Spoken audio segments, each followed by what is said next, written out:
Body bags were horror lies.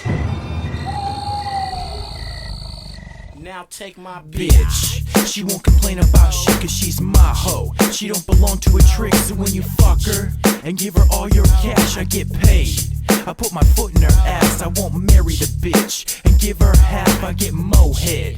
And then I laugh at that one bitch shit. I got a gang of hoes, I get freak ass lick these balls and toes. Now stupid little bitches get tossed if they don't realize that I'm the motherfucking boss. Come on down and get your ass pinched. And if you talk shit, get your ass lynched. Cause I'm the B, the I, the T, the C, the H, the K, the I, the L, the L, the A, Sean B. A boy that's bigger than a nut. Cause a bitch is a bitch, is a hoe, is a slut. You say, how can I call a woman a bitch? It ain't nothing but a word like... Yo, what's up everybody? Welcome to week 73 here on Body Bags. I'm your host Moodz616, and thank you once again for stopping in on this Sunday, guys. Yeah, week 73. And yeah, this is going to be the conclusion of Serial Killer Week. And yes, this is my second review of the week. Now, I originally had planned to do a Ted Bundy film for today. I ended up actually getting the film and stuff, but I just decided not to do it. I've been on kind of this Jeffery Dahmer kick. I've always been fascinated with Jeffrey Dahmer. I think he's just such a unique serial killer, and for how many years he did it, and he's just fucked in the head, man. But so I decided to go again with the Jeffrey Dahmer film because, like I said, I think he's one of the more intriguing ones and stuff. So plus, I really wanted to watch this film, first time watch, and that is the from 1993. Yeah, this film stirred up a lot of controversy back in the day because it actually came out when Jeffrey Dahmer was still alive. So obviously the media was quite pissed off at that, and the victims' families were really anxious and overly not happy with this and stuff. It's pretty interesting that it came out before he was killed in jail. But yeah, from 1993, released by Intervision, and that is The Secret Life, Jeffrey Dahmer. This is basically a more kind of low budget look at the the Jeffrey Dahmer story, and yeah, so getting into the premise of this film. Yeah, so basically it follows Jeffrey Dahmer, of course, in his story. Now the structure of this film is very much like the one I did, or it's kind of opposite than the one I did in a couple days ago, the one with Jeremy Renner. This one basically depicts from his first killing to his last and when he gets caught, but it's kind of done in a chronological order of his victims. So basically this one kind of runs through the luring and the killing of almost every single victim. Not all 17, but the majority of them. I would say there's probably 12 or 13 depictions in here. So that's basically what this one is all about. The film starts out basically kind of like, it's almost like a sympathetic letter to the victims and stuff. You almost kind of, like the music and the tone and stuff, you almost kind of want to feel sorry for Jeffrey Dahmer, but of course you're never going to feel sorry for him. He was just this ruthless, kind of psychopathic killer. But just the tone of it, it's kind of interesting how they did it and stuff, but it switches tones quite drastically. It gets into the first murder of the young 17, 18-year-old boy that he picked up on a hitchhiking, kills him at his grandma's house. The one thing I did really like about this film is that it does do it in chronological order, and it actually explains, from the first murder and then to between 1982 and 1988, he killed 4 young men in his grandma's house and stuff like that, disposes his bodies and whatnot. And I thought that was cool for the people that don't know a lot about the Jeffrey Dahmer story. You're actually learning quite a bit as you're watching this film. So he eventually gets kicked out of his house in 1988, out of his grandma's place. His dad just says, "You got to leave your grandma alone. She's had enough of you. You're bringing men home, loud music, blah, blah, blah." So he's forced to move into the city and get his own apartment, which is number 213. I think that's interesting. So anyways, once he moves into this apartment, between like 1988 and 1991, when he gets caught, he kills roughly, I think, 13 people or something like that in this apartment. And basically it starts going through chronological order and in very gory, graphic detail and stuff like that. Unlike the one that I did, the Jeffrey Renner rendition, or the edition of that film, This one actually shows a lot more of the killings. It shows a lot more, you know, gore and stuff like that. And he gets right into it. The decapitations, the heads in the freezers, the bones around the apartment. You know, just all the sadistic shit. It even has this one of the scenes where he throws a guy into like the sulfuric acid into this barrel, and ultimately keeps him there until until he gets caught.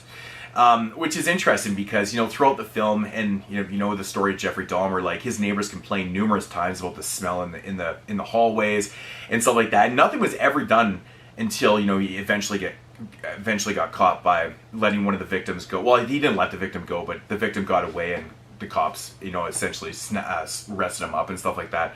But I do like the structure of the film. It does run pretty long. It gets kind of redundant. Because, like I said, it basically shows him luring in his victims by, of course, you know, paying them to take naked pictures of them, offering these men $150 to $200 to take some naked pictures. He drugs them, he kills them, mutilates them, and fucks them, and eats them, and a whole pile of things, you know, what he did to these men. So, I do like the structure. It's chronological order, but, like I said, it's a little bit redundant, kind of like that whole segment.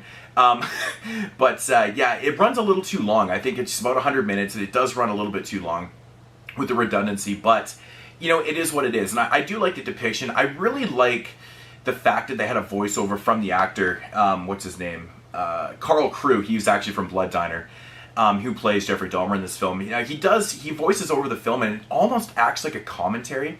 Through certain scenes, it's kind of like in his mind, and it's a voiceover and stuff like that, and it's kind of like a letter to the victims' families and stuff. It almost sounds apologetic at times.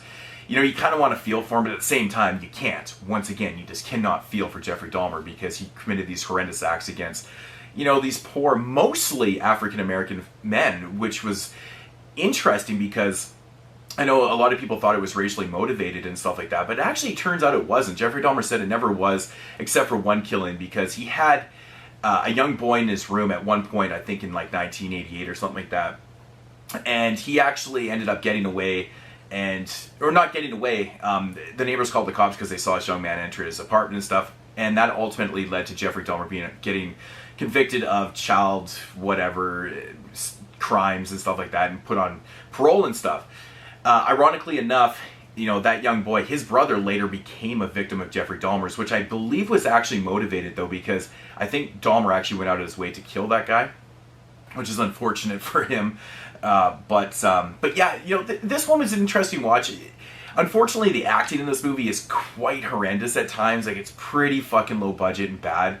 But, you know, I think Carl Crew does a decent job. There's some scenes in this film where it's just horrendous. Like, the final scene where he's getting arrested by the police, I think his acting is fucking terrible. It's just beyond bad, which kind of takes you out of it. But I think the best thing about Carl Crew in the film is the voiceovers, the sympathetic apologies, and kind of the play-by-play in these certain scenes, what he was doing with the bodies and with the heads, and, you know, what he was trying to accomplish. You kind of get into the psyche that way. It's not as deep into the psyche as the Jeffrey, or the Jeremy Renner film from 2002, but this one depicts the Jeffrey Dahmer story quite well. I really do like this scene right here where he's actually cradling a head. That's a decapitated head that he's actually just finished boiling down, because that's what he did. He would, you know, decapitate heads, boil them down, and then, you know, ultimately he was trying to make a shrine. Jeffrey Dahmer got a little sloppy, like I said before. You know, like, he killed 4 people in the first, like, 10 years of his killing spree. Killed 13 in the last, like, year or two years or whatever. And he killed, like, 3 or 4 of those in the last couple of weeks before he got caught. So, you know, you can hear it in the voiceover, the sympathetic kind of letter that, you know, ultimately he was getting not bored of it, but he knew he needed to be caught. You know, he even said in interviews that, like, it was coming to an end. You know, his fantasies were kind of filled and stuff. And he kind of got sloppy on purpose a little bit. I think he really did want to get caught. But you know, who knows? It's kind of fictionalized a little bit. But, you know, even in the real interviews and whatnot, they use some real quotes in this film, too, in the voiceovers and stuff, which was really interesting. Because I've seen quite a few, well, not quite a few, but what you can see of Jeffrey Dahmer interviews. Yeah, pretty interesting to look at, you know, Jeffrey Dahmer's life and stuff. So, you know, if you're going into this one and you don't know anything about Jeffrey Dahmer, this is actually a pretty good start, because it does kind of go through everything, like I said, in chronological order. So it's interesting, runs a little long, not bad. If I had to rate this one, I'm going to give it about a 7 out of 10 just because, you know, I did like that it had a little more gory scenes and stuff. I kind of enjoy that. It doesn't need it like the other one that I reviewed. That one doesn't really have any gore and stuff. But yeah, cool film. And yeah, I give it about a 7.5 out of 10, somewhere in there, in that range. It was a good film. So, but yeah, thanks to Intervision for releasing this. That's awesome. So I got to get my hands on the other 2 Jeffrey Dahmer films that have been made, the Jeffrey Dahmer Files, and I think there's one that kind of takes a look at his childhood, which these 2 films do not look at his childhood. There's minor flashbacks in this film, you know, with him and his father and stuff, and, you know, a little bit to do with his parole officer and stuff like that. But there's not really a lot of, you know, that backstory of... basically just says repeatedly in the film that his childhood fucking sucked. His dad sucked. His home life sucked. So, but he doesn't try to blame it on that either. So, which I really do like. So, but yeah, check this one out. Cool film. And I think I'm done talking about that one. I think this has ran almost 10 minutes. Sorry, guys. Anyways, I love Jeffrey Dahmer. I don't love Jeffrey Dahmer, you know what I mean? I just like discussing him because he's a very intriguing, interesting piece of American history now, I guess. But yeah, anyways, guys, that's going to do it for week 73 here on Body Bags. We're back next week. Got a really cool theme coming up. Check you then. Peace.